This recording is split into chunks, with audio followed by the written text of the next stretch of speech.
The horror, the destruction, the terror that persists in Gaza today persists, and it remains the focal point of news around the world, but also for us here making these podcasts. And the reason we are focusing on Gaza is because it tends to epitomize not just the historic reality of the brutality of colonialism and settler advancement around the world, but also what is ongoing now in so many of the perhaps 40 or more violent conflicts that are raging right now, right as we speak now, around the world.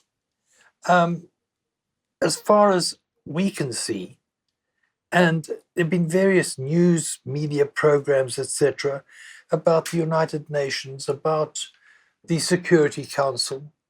And my personal view is, and I think it's justified, is that what we have here are classic examples of cynicism and hypocrisy, not just in the holding up the ceasefire by putting up their hands, the United States, and at least France has changed its tune now.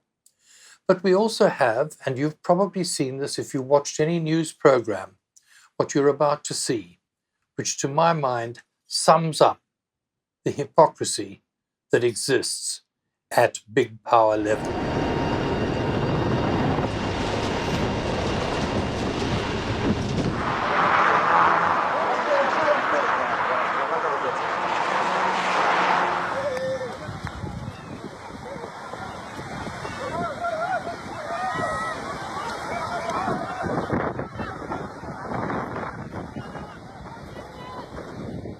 Those things that dropped out there on parachutes, yes, we know, were food aid and some medical aid.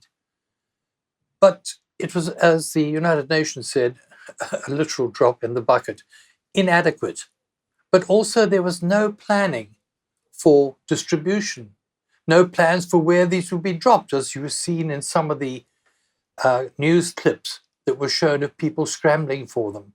Some were blew by the wind into the ocean, and people scrambled for them, and I believe, as we've heard, that some people actually drowned in the process. Yet those planes, C-130, great big transport planes, flew one trip to Gaza and another one back to the Gulf, 4,000 kilometers. Imagine the fuel cost alone. Now, the cynicism of it is, of course, that these food parcels, this minute drop in the ocean, came from the very country, President Biden's administration, that had provided at least 200 two-ton bombs that were dropped on Gaza, and all the missiles and the shells that destroyed so much of one of the oldest settlement areas in the world.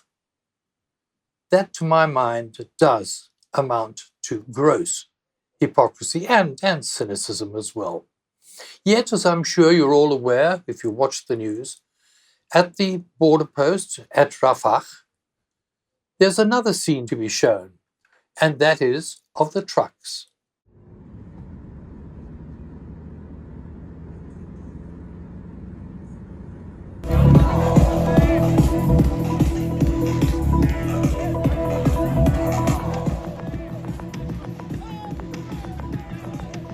Briefly blocked the truck's entry from Egypt yesterday by Israeli security. Under U.S. pressure, Israel agreed to let the... Israel maintains that they do not stop aid from getting in at Rafah. Yet they do not open other land borders either. And they accuse the United Nations of actually withholding the aid. There are no independent journalists there that we have seen to report on what is happening. And Al Jazeera's journalists are inside Gaza and presumably not allowed out, or if they were, would probably be arrested by the Israelis. It is a terrible, tragic mess. And we have the scenes then, which you will now see, of what happens when starving people, their children dying of hunger, malnutrition, when an aid truck does come in. It's understandable. And at the same time, we have reports of these very hungry people scrambling for aid, being fired on, being killed.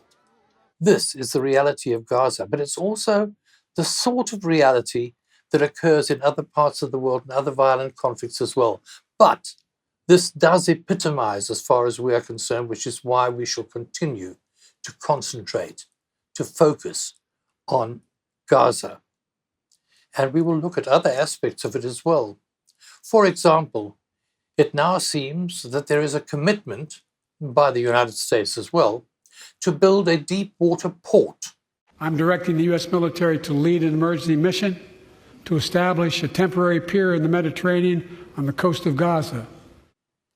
On the coast of Gaza, with these beautiful beaches, which we use, the only area that Gazans, this crowded little strip on the eastern Mediterranean, could come to enjoy themselves, now is become a military area, as I believe from reports that I've heard, and we are trying to check them out now, that private security companies and perhaps some military personnel are on duty to protect the trucks that are coming in carrying the rubble, which will build the great pier out into the ocean. Where is that rubble coming from? According to at least one report, and it makes perfect sense, you take the rubble from where it exists, and it exists in what was once the cities, the houses, the homes, the hospitals, the schools, the infrastructure of Gaza. But in that infrastructure, the destroyed buildings are also the bodies of how many people we'll never know. Are they also being carted off to build a pier which will become a harbour, a pier jutting into the ocean that is full of corpses? We don't know. At the same time, a question needs to be asked, and that is this pier being built in order to bring in aid, when aid could come in by land very cheaply, very easy? Or is it being built because there is known to be a large amount, perhaps a huge amount, of gas off the coast of Gaza, offshore gas, which could be a boon for certain companies, certain countries, and certainly for Europe? So this is why we need to watch much more closely than even now what is happening in Gaza.